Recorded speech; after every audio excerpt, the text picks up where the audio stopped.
Every angler will give you different advice for the best bait to use in bass fishing. Terry McWilliams is here to share his success with the Green Pumpkin Stupid Tube made by Secret Lures.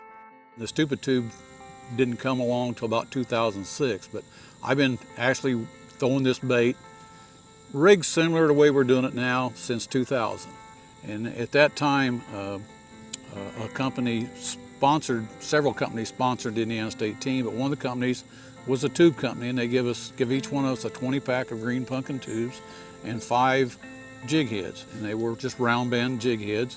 A guy by the name of Chris Schultz, he's an old river rat from up around Tippecanoe River, fished for smallmouth in the river. He come to me and said, "Terry," he says, "how you rigging that tube?" I said, "Well," I said, "the only other way I know besides Texas rigging is just shoving the head in the tube."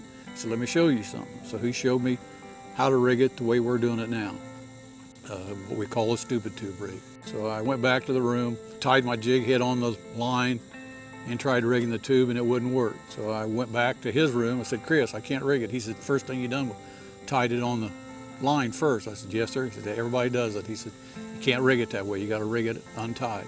So he showed me again how to rig it. I went on to qualify for the national championship in that tournament.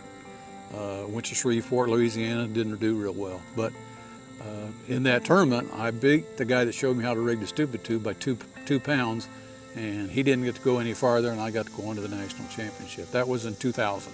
That's how that rig started. I didn't invent it. Chris Schultz come up with it. Well, I got to fishing it that way over the years and got to doing real good Indiana-wide. Made several more state teams rigging a Green Pumpkin tube that way. How it got to be known as the Stupid Tube, in 2006, Matt and I both qualified for the state team. The name of the lake was Lake Homladoo. It was a chain of lakes, crystal clear water. We went up there, and it was a 3-day tournament. I weighed in 15 fish over 3 days. I went from there to Lake Neely Henry in Alabama on the Coosa River. They had a camera crew.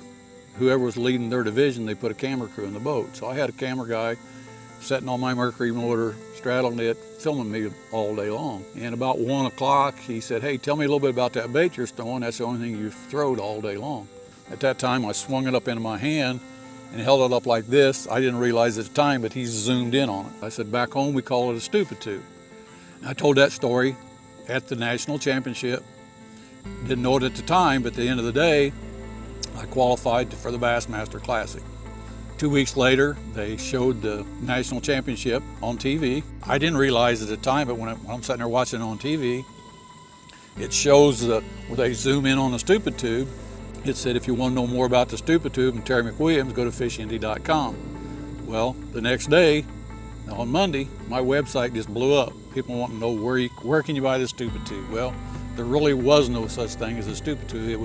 It was a rigging system of a tube. We'd refined it some since 2000. We found out that the extra wide gap hook worked a lot better when it started mashing all that tube up in a round bend. You'd lose a lot of fish and miss a lot of fish. So that's where the new design EWG hook come into. And since then, they've all been, probably 95% of my fish has been caught on a Green Pumpkin Stupid Tube made by Secret Lures. We hope you enjoyed today's episode and that the tips we heard from the anglers today gave you some new insight for your next fishing trip.